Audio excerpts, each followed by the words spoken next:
In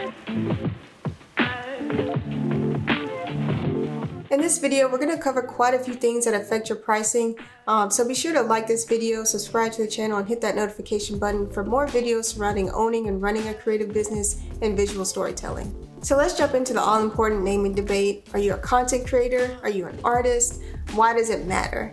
And I think for companies that are looking to either hire a contractor or hire a full-time salaried employee, content creator is kind of their go-to. It's like a catch-all for creating and social media management. Whatever you create, whether that's blogs, photos, videos, short-form video content, social media scheduling and management, it kind of all falls under that umbrella of content creator.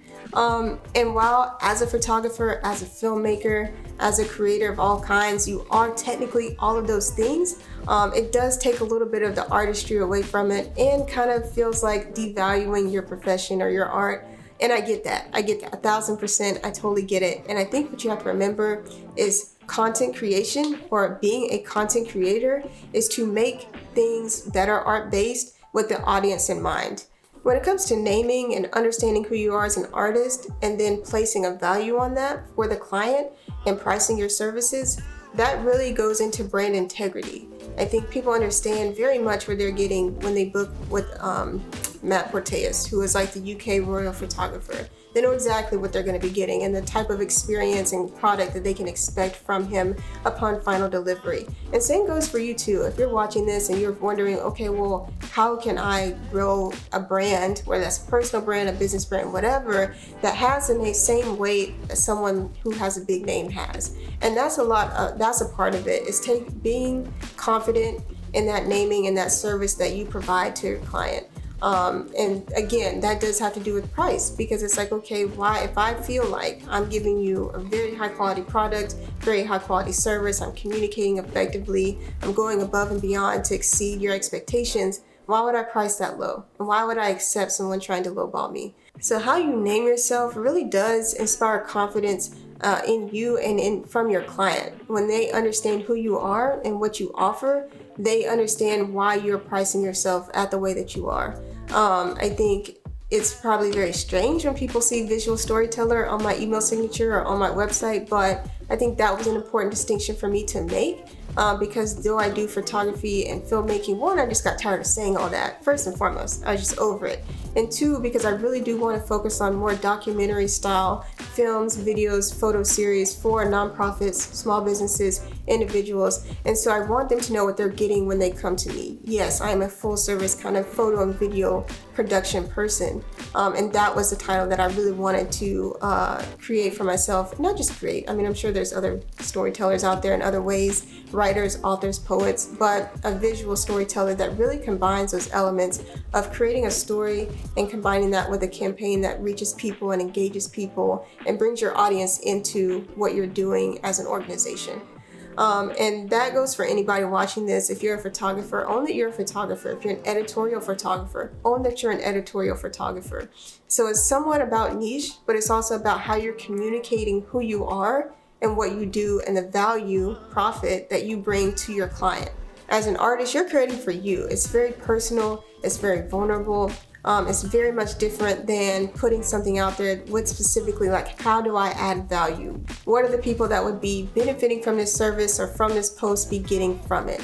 Rather than this is something that I made, that I love, that I have a personal connection to, and I'm sharing with the world. So that's just out of the gate. And so when you are in a creative business, running a creative business, trying to grow a creative team, whether you're a solopreneur or you're kind of budding creative agency, you have to remember that there's got to be a mix of the two. Yes, you are creating content for people, businesses, nonprofits, individuals, etc. But you're also an artist, so you do have some creative leeway, and it's about finding a marriage between the two. And I think that ultimately, no matter what you're doing, you do have to understand that there's no 100% way to be self-employed. You're always going to answer to somebody.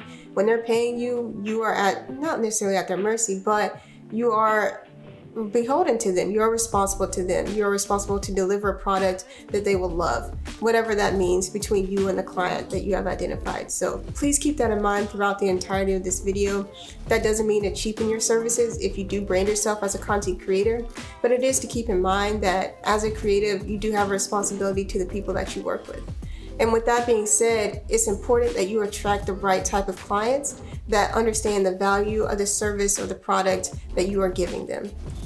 So there's two types of profit, right? So there's the profit that you get as a creator, as the business owner, but there's also the profit that the client gets. And that also often is branded as value. So what value is a client being given? But understand that they're using you for a reason. They're working with you for a reason. You know, they are getting something out of this. And that's important to keep in mind too when you think about pricing your services is, yes, there's a certain amount I want to make, but what is the client making off of this project? How are they benefiting truly financially, organizationally from this marketing campaign or from the service that you're providing from them in some way, shape, or form? So be sure to think about that. Yes, it is about you and it is about how much you want to make as a creative, but it's also about why someone is working with you to get something. Like, what are they truly getting out of it? And think about that too when you're pricing yourself. I think there's a lot of people that say, well, you know, it's based on location, it's based on your expertise. And yeah, that is some of it. It is partially a mental thing of how much you think your services are worth. But you have to understand that in the context of how much somebody else feels your services are worth, right? How much are they willing to put a value on growing their membership, growing their revenue base, selling this new product, launching this new product, entering this new market, providing this new service, and, you know, getting their mission and their goals out there to their community and engaging with the community. So you have to understand that also has a price. And so those things kind of have to form a marriage when you're giving a price to someone for your services, whatever that project may be. And lastly, I did want to leave this for last because this really is, you know, gonna vary from project to project, but the scope of the project, right? So again, if you're taking on a big project, don't stick with, you know, whatever the lowest or easiest or most digestible price that you think is. Price it according to what they're asking and price it according to how you can deliver a great product for them. My number one rule when thinking about itemizing the scope of a project is saying if I'm not in a position to over deliver, then I'm probably not going to be able, I probably shouldn't take on this client.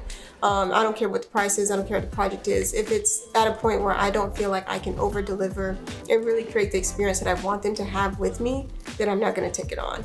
And so pricing is one, yes, about you, it's about your client, and it's about your brand and your integrity and how you can best show up as a business owner, because price is a big part of that. So I hope that helps you if you're wondering, okay, what do I price myself? Am I pricing myself too high? Am I pricing myself too low?